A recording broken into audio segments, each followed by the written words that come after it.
Hola, què tal? Benvinguts una setmana més al programa d'entrevistes que fem conjuntament Ràdio Vic i Aram Televisió. Avui en companyia d'en Xevi Puigví. Xevi, gràcies per acceptar la nostra invitació. Moltes gràcies a vosaltres. Benvingut aquí. Merci. En Xevi, la majoria de gent aficionada, sobretot al món de l'hoquei patins, doncs ja el relacionaran perquè és un dels molts jugadors que ha sortit de la magnífica pedrera del Voltregà. Què recordes d'aquests primers anys de començar? Jo diria que aficionar-se vivint a Sant Hipòlit al hoquei era el més lògic, no? Sí, no, la veritat és que tinc records molt bonics. Sempre dic que els que som de Sant Hipòlit hem tingut molta sort de poder viure doncs, el hoquei des de ben petits. La veritat és que és un esport que es practica molt i tot i ser un poble molt petit, doncs, com t'he dit abans, hem tingut la sort de poder gaudir d'aquest esport i inclús de tenir grans equips, no? que han portat a Sant Hipòlit doncs, a una altra dimensió, i crec que això ha estat el caldo de cultiu de que encara avui doncs, sigui l'esport que es segueixi practicant més a Sant Hipòlit, que hi hagi molts nens i que en definitiva doncs, sigui molt bo pel poble i per l'esport, no? Que crec que és un esport molt bonic. Suposo que tu ets molt jove, per tant no sé si havies viscut les èpoques glorioses del Voltregà a la pista de fora. No les havia viscut, però sí que n'estic al cas, no? Suposo. Sí. I no res, és com t'he dit una mica, crec que el fet de tenir aquell gran equip, no? en aquells temps doncs, és un orgull, i formar part o haver estat partícip d'aquell club i del poble, doncs, per mi és un orgull, i sempre que tinc l'oportunitat doncs, intento parlar-ne i dir que Sant Hipòlit som un poble petit, però que es viu molt l'hoquei i que crec que és una cosa molt positiva. Home, és evident que Sant Hipòlit de Voltregà i Voltregà està al món gràcies, de ben segur, a l'hoquei patins. Sí, és el que t'he dit, no? Hem tingut la sort de tenir grans campions i la veritat és que és un gran orgull. El hoquei ha evolucionat molt, evidentment, però jo m'imagino l'equip d'aquella època dels Cabana, del Ferrer, de l'Ordeig, del Recio i tots aquests en l'actualitat seria, jo m'atreviria a dir el Barça, no? d'aquella època. No sé, perquè tot evoluciona i canvia, sempre dic que comparar és mal xinat, no? Sí, però evidentment que el hoquei ha evolucionat molt i també crec que és positiu això, que totes les coses han de tenir una evolució, però evidentment en aquelles alçades tenien un superequip, no? I es va veure amb els resultats que van obtenir. Ara, evidentment, avui en dia no sé com anirien les coses. Jo crec que avui en dia és un hoquei molt més físic, que es mou molt més la bola, que evidentment poder abans deien que tenien molta més qualitat, però en definitiva jo crec que tant els de l'època d'abans com els d'ara tenen coses positives i coses a millorar també, per què no? Quan comences amb aquest esport o en qualsevol esport sempre ens mirem algú, no? Com a referència, ja sigui doncs, a nivell molt amunt o fins i tot en aquest cas a nivell de poble, l'equip del poble, perquè de petitet doncs, vas a veure els partits de l'equip gran, no? Tu tenies algun referent?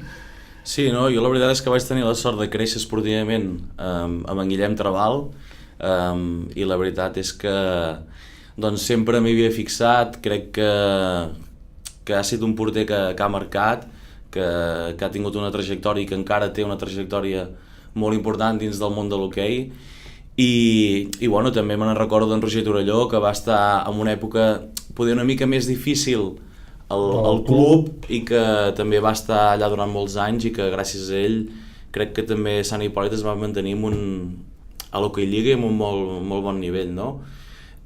Després, a nivell de porters, doncs és que n'hi ha molts, l'Aitor Gorrola, en Folguera, te'n podria dir molts que m'han marcat i que per mi han estat uns referents dins de la porteria. I per què vas triar ser porter? Doncs mira, jo vaig començar a jugar de jugador, però a mesura que ho anava fent, un dia li vaig dir, recordo al meu pare, li vaig dir, escolta'm, m'agradaria provar de fer de porter.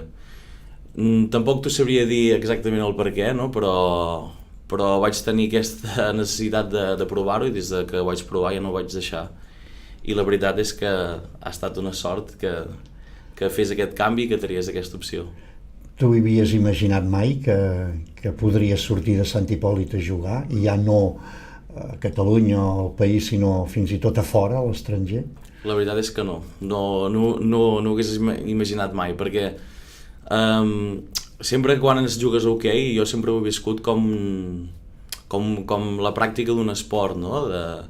De poder tenir una vida saludable, d'estar amb els companys, en definitiva de conviure i de viure l'esport amb tots els seus aspectes, no? I en el meu cas ha estat d'una manera molt progressiva, no?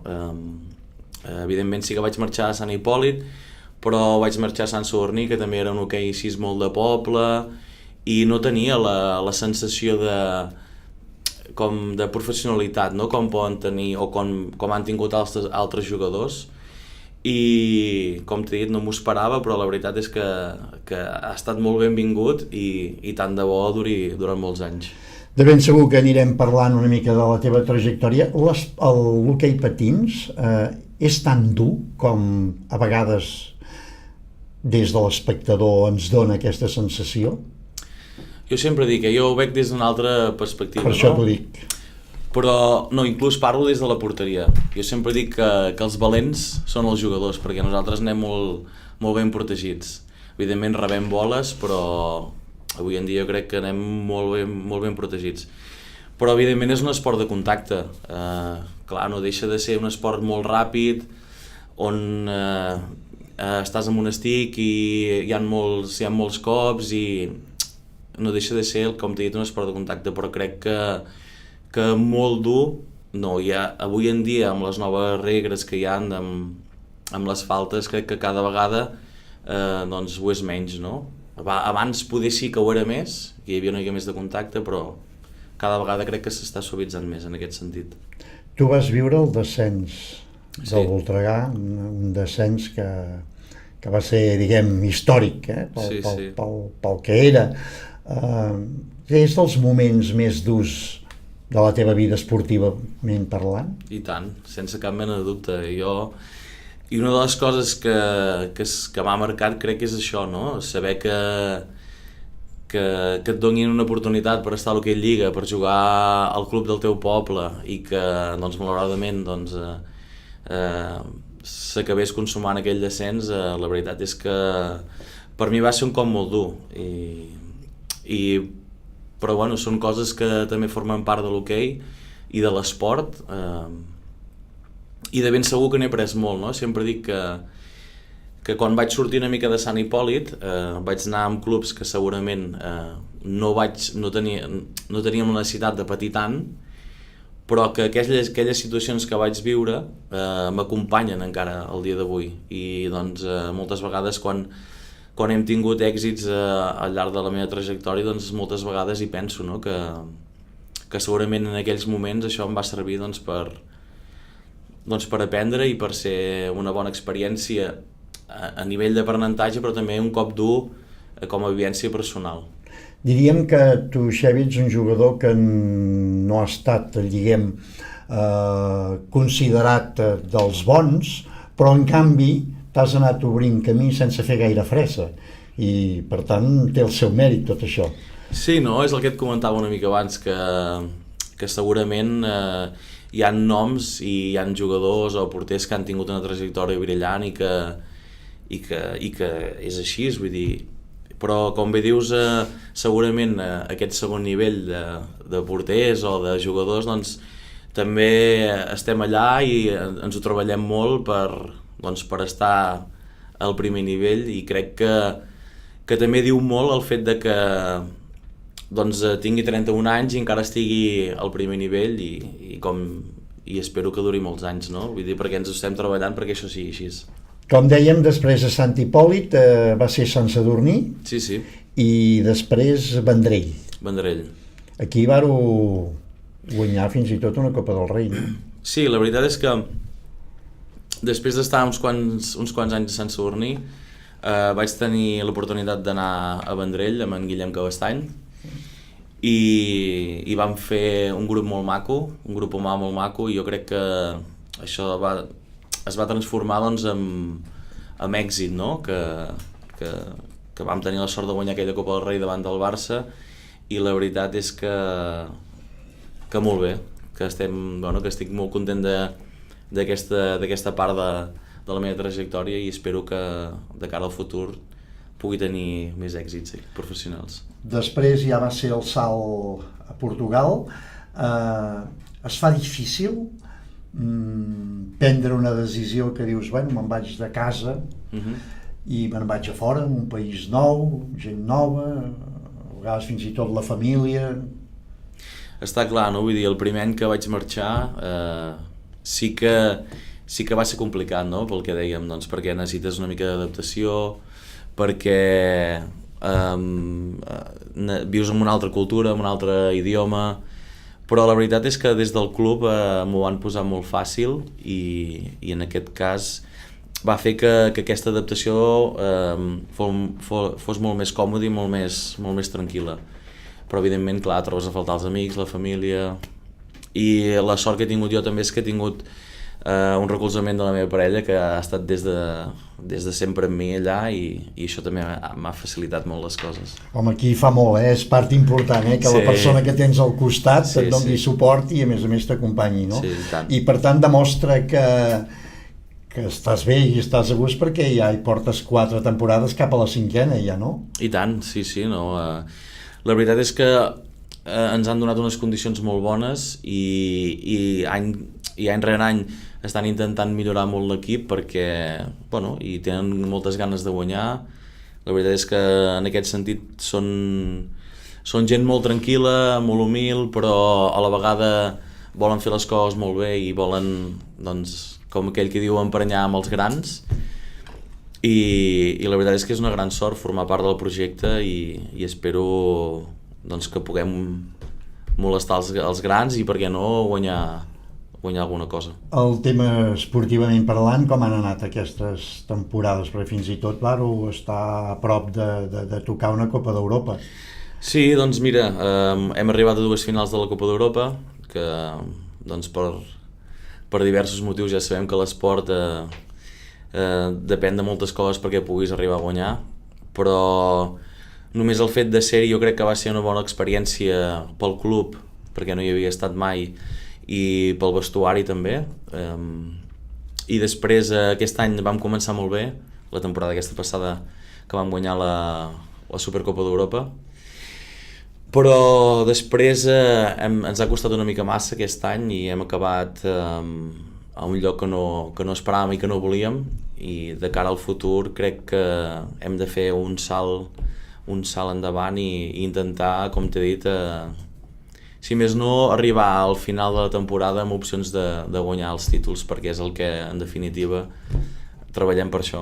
Portugal és un dels països que sempre ha tingut un bon hoquei patins i bons equips, no? Sí, no. La veritat és que sempre han fet les coses molt bé, sempre hi ha hagut equips molt competitius a nivell europeu, però crec que des d'aquests últims anys estan apostant molt més per l'hoquei. Només pel fet de tenir una lliga on tens 4 equips que estan al màxim nivell i que poden competir a nivell europeu, diguéssim, amb equips de l'Hockey Lliga o italians. Que són el Benfica, el Porto... Exacte, tens l'Sporting també, que tenen clubs de futbol a darrere i que la veritat és que estan apostant molt per l'hoquei, i això és molt bo, i l'Oliverense també, que crec que ja ens hi podem afegir dins d'aquest grup.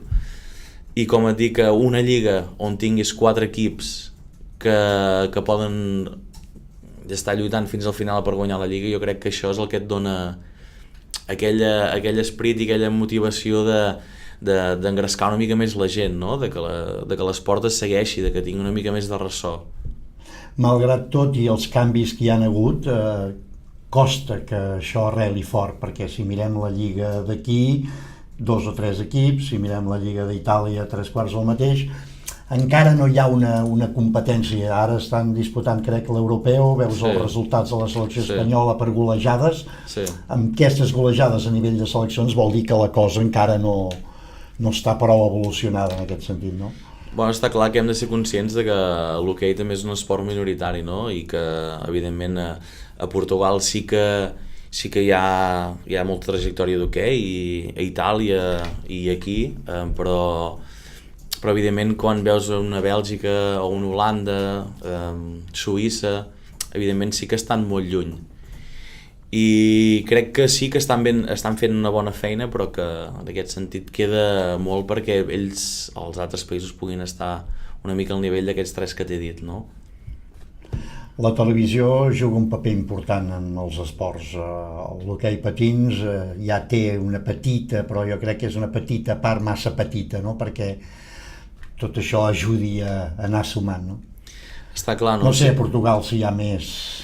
A Portugal és el que et dic, sí que hi ha molt més ressò de l'hoquei, se'n parla més, cada setmana hi ha un partit televisat, en obert, i vulguis o no, jo crec que tot això hi ajuda. Jo entenc que les coses estan molt difícils i que evidentment apostar en un esport que no té cap mena de retorn doncs és complicat, no? Però sempre dic que crec que és un esport molt bonic, que té coses molt positives i que crec que sí que s'hi hauria d'apostar perquè no es perdi, no? Perquè vull dir, en aquest país històricament sempre ha estat un esport que hi ha estat molt present, no? I crec que en aquest sentit no es pot perdre. Tens algun company de per aquí jugant amb el teu club? Doncs mira, aquest any tenia en Jepi Selva, no és d'aquí però és de Valls. Després tenia en Jordi Burgaia, que ha estat molts anys al Vic, i que malauradament l'any que ve ens deixa i se'n va cap a Itàlia. I després sí, hem tingut en Jordi Bargalló, que és de Sant Sadurní però que està allà amb nosaltres, i també hi ha un noi gallec que es diu Pablo Cancela, però any rere any sí que hem tingut companys d'aquí a Catalunya, l'Albert Casanovas. Vull dir que s'exporta molt cap allà els jugadors d'aquí, eh? I cada vegada més, vull dir, ara en Raúl Marín també se'n va a l'Sporting, l'Albert també se'n va cap al Benfica, en Guillem ja fa, no sé si em sembla que fa 6 anys que hi era, o 5 o 6 anys. 5 anys, sí. El Benfica, vull dir que des d'allà també estan agafant els jugadors que destaquen més en aquesta lliga. El bressol, no hi ha dubte que el bressol de l'hoquei està aquí a Catalunya, eh? Jo crec que sí, perquè és el que et dic, no? Fa temps que es fan molt bé les coses i que han sortit molts bons jugadors i que, clar, els equips que volen apostar de cara a guanyar les coses, doncs és un reclam molt important l'hoquei lliga. La lliga d'aquí té interès? Ho dic en el sentit de que sembla que el Barça ja abans de començar ja surt com a favorit i després doncs, bueno, hi ha el Liceu, si està una mica de sort, i algun equip, el Reus, però encara costa també aquí, que diem que és un lloc on... Sí, evidentment està clar que el Barça té un superequip, no? I que és favorit en totes les competicions on participa, no? Jo sempre dic el mateix, que tot i que això sigui així, vull dir, les competicions són molt llargues i evidentment que hi ha diferència, però està clar que és molt difícil i també té molt mèrit el que fa el Barça. Sempre ho dic, que estar tants anys al màxim nivell no és fàcil, però des de punt de vista personal, i jo crec que també amb els que estigui en contacte de gent d'hoquei, jo crec que sí que té interès l'hoquei lliga. Per exemple, jo estic a Portugal i la segueixo, m'agrada saber els resultats que hi ha cada cap de setmana, no sé, i evidentment també crec que és bo competicions com la Copa del Rei, no? Que altres equips doncs, puguin estar en un cap de setmana, en 4 dies, competint contra, diguéssim, els que són més potents, no? Però per mi sí que té interès. Jo crec que sí. Com a esportista, com a jugador de hoquei, creus que hauria d'evolucionar més encara l'hoquei? Hi hauria d'haver alguna altra normativa que l'acabés de fer més atractiu, o ara ja Déu-n'hi-do com ha arribat? Des del meu punt de vista, com totes les coses, ha de seguir evolucionant. No et pots quedar parat amb un funcionament i dir, mira, jo aquí he trobat el punt clau i no moure'm d'aquí, no? Jo crec que hem de seguir investigant i evolucionant i mirant altres esports, per què no? I intentant adaptar coses d'altres esports que ens porten molts anys, com pot ser el bàsquet o altres esports, i incorporar aquestes noves normatives, no? Però jo crec que el que seria clau és que hi haguessin més gols, que hi hagués més espectacle i que, evidentment, ara ja... Què vol dir, que t'hauríem de fer la porteria una miqueta més gran? Jo sempre dic que a mi, personalment, no em faria res, la veritat. Sempre dic que ens hauríem d'adaptar-hi tots, però que si ha de ser perquè l'hoquei millora de l'espectacle, perquè sigui una evolució cap al hoquei i sigui una millora cap a l'espectacle i això faci pujar el hoquei, per mi, jo ja hi firmava ara mateix. Evidentment, els de l'handbol, perquè a vegades sembla que fer les porteries més grans anem contra els porters, no? Sense anar més lluny, esports com l'handbol, el porter segueix tenint molta transcendència dins del joc, no? I el que està clar és que jo crec que s'ha d'afavorir l'espectacle. A part del hoquei, quins altres esports són els que, diguem, t'agraden més o que admires més? M'agrada tot d'esports. Has vist el Mundial de Futbol, per exemple? A nivell de futbol, si soc sincer... Aquest ja no. No, sí que l'he seguit, L'he seguit, sé quins resultats hi ha hagut i tot, però em costa una mica més. El futbol han de ser partits d'aquests que jo en dic especials, no? A la final de la Copa d'Europa, a la final del Mundial, sí que la vaig estar acompanyant, però la veritat és que no sóc molt aficionat del futbol. Evidentment m'agrada el Barça, però fora d'aquí no, la veritat és que no. M'agrada més altres esports, m'agrada més el tennis, el ciclisme... Per tant, segueixes una mica el Tour de França? Sí, una miqueta, sí. Sí, l'intento acompanyar també. Molt bé, molt bé. Parlem una mica de temes, entre cometes, més personals. Diguem que has acabat la carrera de temes socials. Sí, de treball social. De treballs socials. Per tant, és anar preparant també el futur, no? Fora del hoquei hi ha vida també. Oh, i tant, i jo crec que és ja has escollit un tema que, bé, que malauradament cada vegada és més necessari. Ara volia dir més necessari. Sí. Bueno, està clar que de l'hoquei no se'n pot viure, vull dir, sí que en sobrevius durant els anys que estàs jugant i està clar que és molt important formar-se, no? Primer com a persona i després per poder tenir un futur a nivell professional. Doncs sí, em vaig decantar pel treball social perquè jo crec que ja em ve de casa que la meva mare sempre ha estat una persona que li ha agradat molt ajudar a la gent i és una persona que té molta empenta i no para. També tinc algun familiar que és educador social i bueno, va fer que em decantés una mica per aquest món, no? I aquests dies que estàs de vacances crec que estàs col·laborant amb una entitat nova que hi ha el nostre amic Joan Torró, que el tenim per aquí. També estàs allà fent funcions, en aquest cas, de pintor o d'ajudar, no?, a netejar el local. Bueno, la veritat és que quan vaig tornar d'allà a Portugal, la meva mare em va comentar que en Joan havia encetat aquest projecte i que era molt engrescador i molt interessant, no? I com que ell el coneixem des de fa molt temps a la família, doncs vaig dir, no ho vaig pensar, vaig dir, ostres, doncs m'haig de posar en contacte amb ell i doncs intentar primer de tot aprendre, com ja li he dit moltes vegades a ell, i intentar ajudar primer de tot el poble, no? Que jo crec que és molt important que els que poder ara que estem fora però que tornem, doncs ens intentem ajudar els uns als altres perquè Sant Hipòlit doncs, segueixi tenint una bona qualitat de vida. Per cert, el havies patit com a entrenador o havies vist com a jugador? Era bastant destraler ara que no ens sent. Bueno, en deus haver sentit a parlar, no?, d'en Torró. Sí. La veritat és que sí. Tothom, bueno, sempre ell havia estat una referència també al món del hoquei i sí que n'havia sentit a parlar, però com a entrenador no l'havia tingut. Molt bé, amb aquests temes de treballs socials hi ha el tema candent, que és el tema dels refugiats, que això no acaba de desplegar de cap manera. I com veus tota aquesta situació, el que s'està patint, i que no siguin capaços els polítics de fer alguna cosa conjuntament i ben feta? Clar, és que com bé dius tu ara, jo crec que és un tema que s'ha d'actuar, no? Que no pot ser que això segueixi així. Evidentment, les forces internacionals s'han de posar d'acord, s'ha de dialogar i arribar doncs, a un acord per mirar de solucionar aquesta situació, no? El que no pot ser és que hi hagin persones que estiguin refugiades i que malvisquin i que estiguin en condicions que són infrahumanes, no? El que passa és que jo crec que des de la nostra perspectiva, que tenim una comoditat i tenim una qualitat de vida, jo crec que molt bona, és fàcil, no? Poder tenir un punt de vista d'aquests temes o d'aquests àmbits, perquè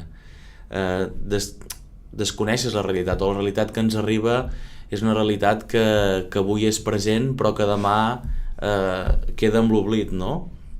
I jo crec que com t'he dit, a nivell internacional els polítics s'hi han de posar d'acord i prendre mesures i crear polítiques cap a l'entendiment i que tots aquestes persones tinguin una bona sortida, una bona qualitat de vida.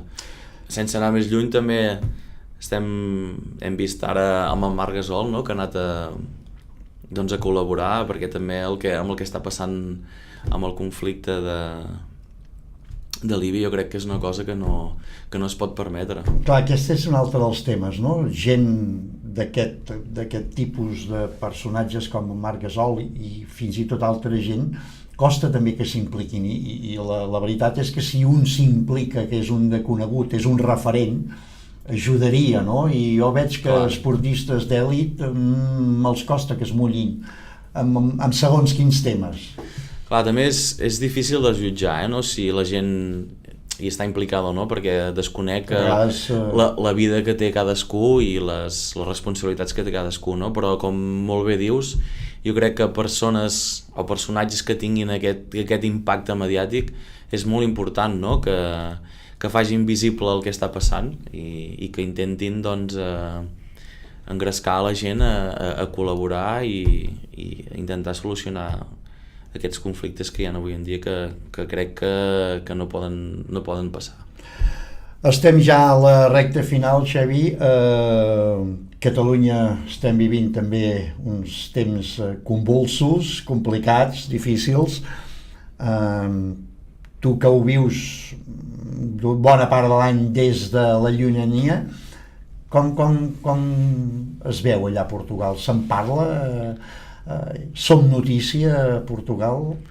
Sí, la veritat és que a mi em va sorprendre, no? Perquè pensava que aquest procés no estaria tan present allà a Portugal, però de seguida ja inclús a nivell de vestuari els companys em demanaven, no? Escolta'm, què està passant a Catalunya, que les coses que estan passant no són gaire normals, i la veritat és que ells no ho acaben d'entendre, no? La voluntat que podem tenir aquí de ser independents i de formar una república i un nou país. Jo els intento explicar que és qüestió jo crec que és una cosa a nivell cultural, no? I de sentiment de pertànyer d'un lloc i davant d'una situació de país que crec que es pot millorar en molts sentits, hi ha aquest caldo de cultiu que ha fet que aquesta situació i aquest procés hagi succeït. Sense voler-te posar en cap mena de compromís, tu has estat jugador internacional amb la selecció espanyola, ja no et demanaré què triaries, sinó t'agradaria poder triar amb quina selecció volia jugar? Evidentment que sí, jo sempre dic que les persones hem de ser lliures, no? De poder triar i de poder votar el que volem, i evidentment que sí. Molt bé, Xavi, gràcies per acompanyar-nos i, com no, desitjar-te en una temporada que d'aquí a poc ja tornareu a estar involucrats, desitjar-te tots els èxits possibles. Moltes gràcies. Molt bé, nosaltres tornarem en companyia la setmana que ve d'un altre personatge. Adéu-siau.